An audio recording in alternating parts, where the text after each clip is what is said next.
back out here on the front porch, and tonight we are going to be cooking a pork tenderloin. So come join along as I get some dinner going.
Now guys, just like I did the last time when I cooked out here, I will put the recipe down in the description, but just to give you a brief idea, it's going to be a lot like the last one. You know how it is. You get a flavor palette that you like and you just use it. That's got garlic powder, onion powder, it's got seasoning salt, it's got a little bit of that Chipotle ground up chili powder I was telling you about. The kids like it, I like it. Chelsea may not be as much of a fan of a lot of it, but she does like a little bit of it, likes a little bit of that heat taste. As you've probably seen in her garden video. If you haven't, we'll link that down below too. But we have some jalapenos. They're called NADAPEños. They are jalapenos, but they're not hot. They're not jalapenos, but they have the same flavor. Check them out. You can get on Baker Creek's website. We'll link that down below as well, and you can find the NADAPEños on there. Hang on here, guys. We're going to be cooking some dinner. We'll bring you along. All right, so we got a pork tenderloin here, and this is about half of it. We have a Amish store that's not too far from us that will sell some random meat sometimes. We bought a large pork tenderloin. It was double this, because this is half of it, and it was very large. So we stuck it in a cut it in half and stuck it in to our vacuum sealer, and now we have two different meals we're gonna have out of it. So I'm gonna go ahead and close this down, let that bad boy start smoking and cooking. And right now our temperature gauge doesn't show anything because we just shut the lid on it, but it won't be long. You can see that smoke just rolling out of there. It won't be long before them juices will be dripping off of that pork, and we'll be in heaven tonight. All right, guys, it hasn't been very long, but we're gonna go ahead and check it. Now that the grill has gotten up to temp, we're at about 350 degrees. So let's take a look at it. Boy, that's already looking good. Got some good looking rub on the outside of that. Like I said, check in the description below for that rub recipe.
that lovely time in this pork's life where it comes off the grill.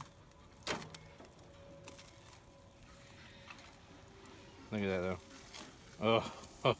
Oh man, that is delightful. It's not done yet, but I'm gonna take it inside and show you what I'm gonna do with it. I'll be right back. So then what I do is I take the pork tenderloin and I wrap it in aluminum foil. You can see I've got the aluminum foil all rolled up here, all around the edges, kind of making like a boat. And that helps keep heat in, and it also helps keep the juices in. Now I never stick this back on the fire because it will inevitably burn at this point, but I put it up on the top grill and I let that sucker just set right down here. Now the grill is up over, right at about 400 degrees, as you can see here. Well, I guess it's about 350 right now, but I did have the door open for a little while to show you guys. But it's right at about 400 degrees, and we are going to let that cook about another 40 minutes, and then I will come out and I will check it again with a thermometer, and we will see where it's at. All right, guys, we're back out here again, giving it a check. Still staying about 400 degrees. We're going to put our thermometer, or thermometer, depending on how you say it, into the pork. Let's give it a look here.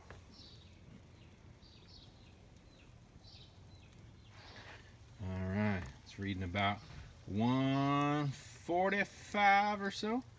So we're gonna give it just a few more minutes here. And we're at about an hour of cook time. So if you want a good smoke, I would definitely give it a little bit longer than an hour of cook time. 400 degrees is a little warm to cook. If you're wanting a low and slow, if you're wanting like a pulled pork, that thing needs to be cooking for 4 or 5 hours at about 170, 180 degrees. But we're not going to do a pulled pork. We're going to do more of a sliced pork. And so we're not so worried about it being that super tender. It's still going to be very tender, very good, but it's not going to be the same as it would be if it was like a pulled pork. So we'll keep working on it. All right, guys, it is done. We're going to check it one last time, see what the temperature is. I like it anywhere between like 145, 150, something like that. The USDA says that anywhere from 145 to 160 is a good, healthy temperature for it to be done. 200. And it is, right now, it is at about 150. So we're going to call that sucker done. We're ready to eat. It's getting late, and we are hungry. We just got chores done. It is time to eat some dinner. So let's pull this off and take a look at what it looks like. All right, guys, we've got her done, and here we thought, well, we'll make it where you can be a part of the unveiling. I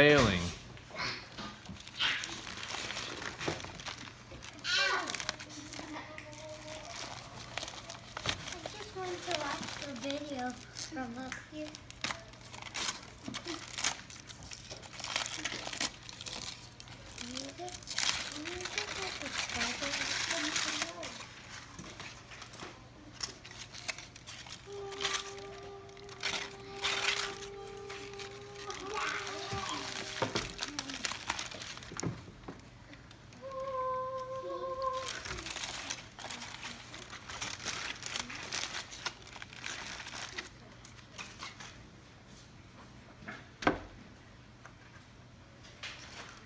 Well, I tell you what, that is hotter than 3 squirrels in a wool sock, but I tell you, that looks perfect.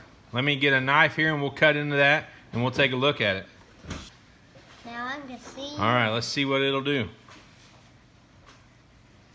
Oh, man. That looks delicious. Woo! It's warm.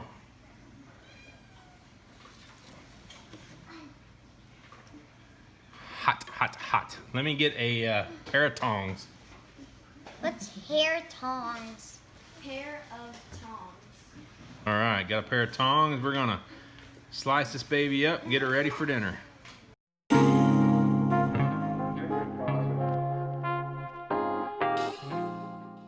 All right, guys, take a look at this. Look at that perfect piece of pork. Now, like I said, this isn't gonna be necessarily like a pulled pork. You'd want to cook that a lot lower and a lot slower. This was cooked pretty hot, pretty fast. Like I said, we were about 400 degrees, and we were cooking this about 400 degrees, and it was on the open flame for about 30 minutes, and then we put it on with the aluminum foil, as you've seen, wrapped. And like I said, we'll have the full recipe down in the description below. So if you think this looks pretty tasty and want to try it for your family, give it a shot. Thanks, guys. All right, show you what a plate of this looks like. That is terribly good.